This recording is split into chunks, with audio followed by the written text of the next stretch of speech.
Good morning, YouTube. There's an amazing story making the rounds on the internet. It's actually difficult to believe, but totally true. And April, I'm going to tell you the story, but I want you to be in the place of this woman who discovers this amazing 50-year-old secret.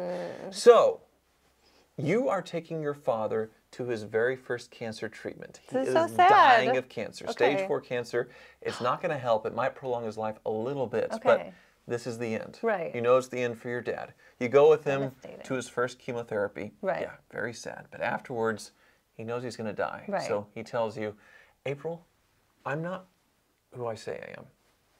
I have been living a lie for 50 years. What is it? My name is not Thomas Randall. My name is Theodore Conrad. I thought you were going to tell me he was born a girl. Okay, Theodore Conrad. And in 1969, I robbed a bank for $200,000, and I have been on the run forever. Yes, this is so good. I hope my dad tells me that one day. So you'd be really excited? That'd be great. Because this is a totally true story. It completely shocked everyone. Really? Because in 1969, this man watched the Thomas Crown Affair over and over over again. Steve McQueen, where he's a really well-to-do businessman who pulls the heist of a lifetime, stealing high-prized art. They remade it with Pierce Brosnan, but he was obsessed with the movie that he wanted to try it himself. So he actually got a job at a bank and started plotting. And then on Friday afternoon in 1969, he made off with all the bank's contents. It was the largest heist in Ohio's history in '69, $200,000, which is a lot of money accounting for inflation. And they didn't notice until Monday. Right, so he had time. Over the weekend. He had a 2-day head start with all of this money. And a few days in, he left some letters to his girlfriend saying he missed them, to his family, but then never heard of ever since. His face was plastered everywhere. Wait, he disappeared to his own family, like his mother and father and everything? All of his family back home in Ohio never heard from him again. Wow. So the story actually was big national news, but then they landed on the moon, Apollo 11, so that took everything off the headlines. Right. People sort of forgot about it. Investigators kept looking forever, for decades. There are people that made this their life's work trying to find this guy. It was on America's Most Wanted. Oh, that's serious. And Unsolved Mysteries as well. Still, they could never find this guy. Do you know how stressed out he must have been, constantly looking over his shoulder the entire time? If anyone just kind of gave him a double look, a double take across the room, you'd get this shot of anxiety, like, oh, they know it's me, and you're trying to disappear. Well, nobody had any idea in his new town. He moved to Massachusetts, just outside of Boston, where actually the Thomas Crown Affair takes place. He took up the name Thomas, like Thomas Crown. He did not. And then made a life for himself as a car salesman and a golf pro. Found a wife. Had a family. How do you do that? How do you continue your life without a real birth certificate? How do you get a driver's license? Well, in the 60s, there were plenty of people out there that didn't have any of this, so you just sort of created it. So he disguised himself by growing a beard, which he never ever shaved off. And anytime he would go out in public, he always wore a hat. His daughter thought that was strange, but didn't think much of it. So that money, that goes a long way. It's like $1.7 million accounting for inflation. Really? So he was able to start a pretty good life. The bills back then, not traceable. So he was living pretty high on the hog for a while. And since they didn't have fingerprints of him or anything like that, he was able to get away with it for 50 years.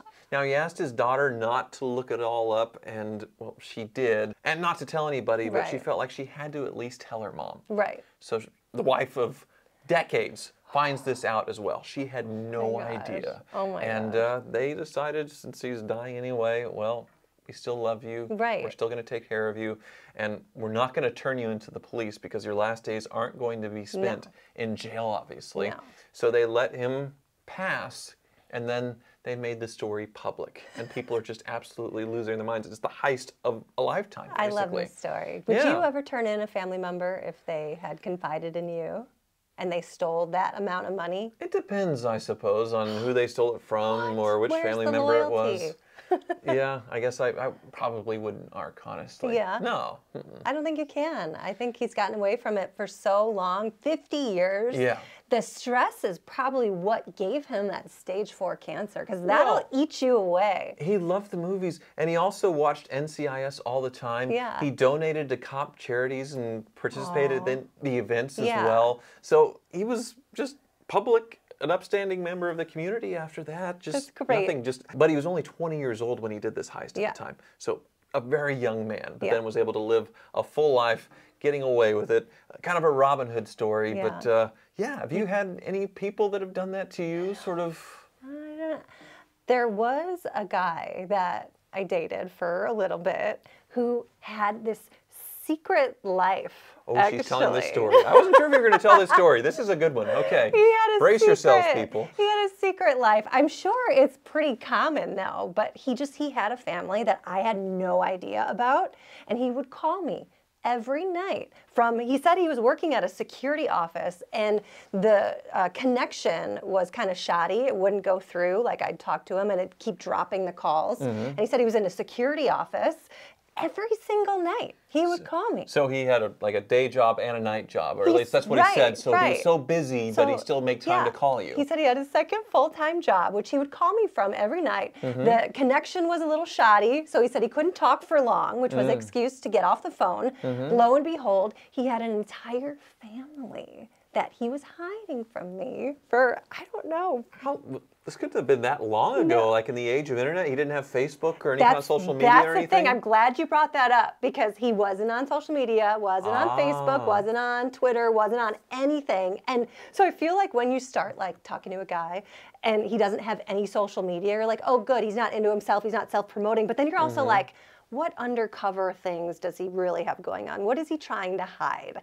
And even just looking, like when I first started talking to you, talking about social media, you can learn a lot about someone's social media and also by who they follow. Like if you followed a lot of like Instagram modelly chicks and all that, like porn stars and different things like that. And all my followers are Star Trek actors and car people, and yet you still wanted to go out with me, huh? All the people that you follow are like real, genuine people. They're not just like, you're not just like thirsty for just all this eye candy from chicks all over the place, which would paint the kind of character that you are. So girls, well, we work together. But girls totally look at those kind of things, and social media is a big deal when you're talking to a guy, when you're dating him. So I should have known the red flags when he wasn't on any social media whatsoever. I don't know, what do you think? Because some guys just aren't on social media. I suppose I would have never imagined that. But eventually, everybody gets caught, right? That's not like this guy. I feel like eventually, no matter what happens, you're going to get caught. And with our social controversies and things like we're supposed to be a better society. Something like my situation, I feel like one day could be illegal, because you're really robbing someone of finding true love and finding a partner. But it must have been a really stressful relationship for him, because you're always looking over your shoulder when you're lying. That just sounds like way too much work. It's a lot of work. But have you stolen anything and gotten away with it? I haven't. You know what? Maybe. I don't. No, I can't. I have. What? Yes. It's one of these it was accidental stealing something. Oh, As a kid. I was so scared when it happened, because I thought the police were going to come breaking my door at any moment. FBI, open up! But I remember being in the store, and there was a model car that I wanted. Little Hot Wheel Matchbox sized, and they wanted too much for it. These are $1, $2 things, and they wanted $5 for it. Mom said, no, that's too expensive. You can get it at the grocery store, get one for $1. I'm like, I want this one. Yeah. So we're walking through the whole store. I'm holding it. I have a death grip on it. I'm gripping it so hard that I forget that I'm holding it. You are so adorable. So we get out to the car. Yes. We're driving in the car. We're almost home. I had this death grip, and I realized I had just stolen this car from the store. Do you remember what car it was? Like a green sedan. Yeah. Maybe like a Toyota Camry or a Century or something like that. It was weird. It wasn't anything special. Yeah. But I realized at the moment, and it was all sweaty from my hand. Like, how did I forget ours death grip? Like, I did not want to get rid of this car, but forgot it was in my hand. And I just thought, oh my God. So I hid it. And for days, I thought they were going to find out. They were going to know it's me. The police were going to kick in the door. And like this man, I got away with it. Until now. But not only that, I've also pretended to be someone else. Really? I was a weird kid, a very strange kid. So I went to this church camp, the church, and I decided I was going to be a completely different person. Good for you. How old were you? Oh, maybe 10 years old. Okay. But no, I mean, like, a British or Australian accent that I tried to do the entire time. And I wanted to pretend to be like a really sheltered kid. So when it came time to be basketball, I pretended that I had never seen a basketball before. Okay. Like, I wanted to pretend like I was basically in a cage. My parents were super overprotective. And I didn't know anything about the outside world at all. So when they were asking me about, well, do you know who Britney Spears is? I was like, well, who's Britney Spears? It's like that early Bo Rat type of stuff, like Sacha Baron Cohen back in the day. Like, you beat him to it. I just thought it'd be fun to do it. And eventually, like, they called my parents and said, you know, your son's acting very strangely and all this. And it was sort of, and it all unraveled, unfortunately. Your poor parents. And I had to go to the rest of the camp. It was like a summer camp, not a sleepover, but like a place to drop your kids off during summer break, so your parents don't have to hang out with you all day during the summer. And so I had to spend the rest of that sort of with those kids that knew for days I was lying to them about this secret identity. Right. So you had to get back to the regular American accent and drop the British accent and just try to pretend like the whole past never happened. Very awkward. What did your parents say? I don't remember, but I was so weird. I did all kinds of dumb things. That's a great phone call. Like I peed underneath a waffle maker one time. What? Oh, that's random. But what? I was waiting in line for a waffle iron. I think at a church thing. What's a waffle iron? So, you know, where you wait for the waffles at the buffet or whatever. And I had to pee so bad. Was this but I like wanted last this waffle. year? No, I was a child. And so I just thought, okay, I'm going to get to the front. I'm going to get this waffle because it was such a long line. I want this waffle so bad, but I have to pee. Finally got up to the front, put the waffle down. 3 minutes.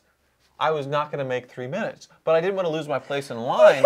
So I thought the table was skirted. I'll go underneath the buffet table, pull down my pants, pee, nobody will notice, and then I'll come back up and get my waffle and be fine. I can't handle you right now. So then I do that. Somebody obviously looks to see what I'm doing underneath this table. And I'm not like the Thomas Crown Affair at all, slipping and doing this. I just like ran under the table, pulled down my pants, and started going. And they're like, what the hell are you doing? There's wires from the waffle maker, everything else. They thought I was doing something dangerous. I peed under there, came back up. But then my grandparents had come over, and they're like, what the heck are you doing? I got dragged away and didn't get my waffle. What? You did not? I never got the waffle. Someone send him a waffle, please. So they took me to the bathroom, and I had nothing left at that point. And then I think we left, and I didn't get my waffle. I can't take you. So I was a very weird child. Were you allowed back in that church? Yeah, I think so. Forever, like the peeing waffle boy or something.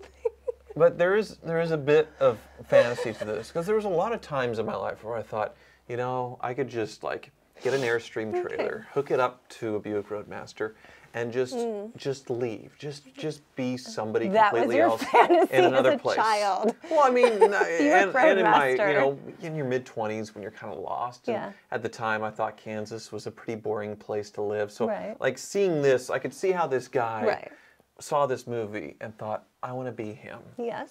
And I want to be this cool guy, and he was able to pull it off and do it and live his best life. So. He's my hero, I think. I think this is a great story, and your fantasy about the Buick Roadmaster with an Airstream. Not the same as bank robbery, but it's up there. I like that dream. Yeah, so this daughter, she made a podcast about this, and it's getting some traction because now she's sort of retracing her father's footsteps. Right. The investigators that were chasing him. Going back, she has a completely different name now, so she has to go back and retrace all of that. Family members she's never met before, all of that stuff. So she's made a whole series about it, and that's why it's getting shared all around the news, because it's such an amazing story, and she's doing a great job of this weird family history she has now of doing it. So. I like your waffle pea story better. Just is a little better, a little cooler. That was random. That was amazing. Will you get me a waffle iron for Christmas? No, and a little pot underneath it for you to pee in. Thank you for watching. I don't know where that came from, sorry. and I am so sorry. True, but let's just set it up, April. But you.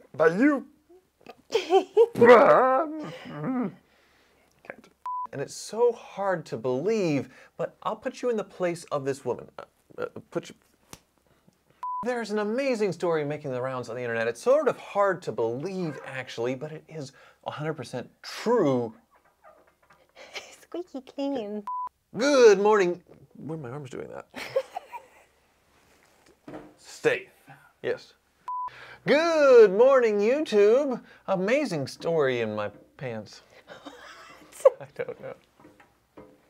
I lost my train of thought. I want to hear the story.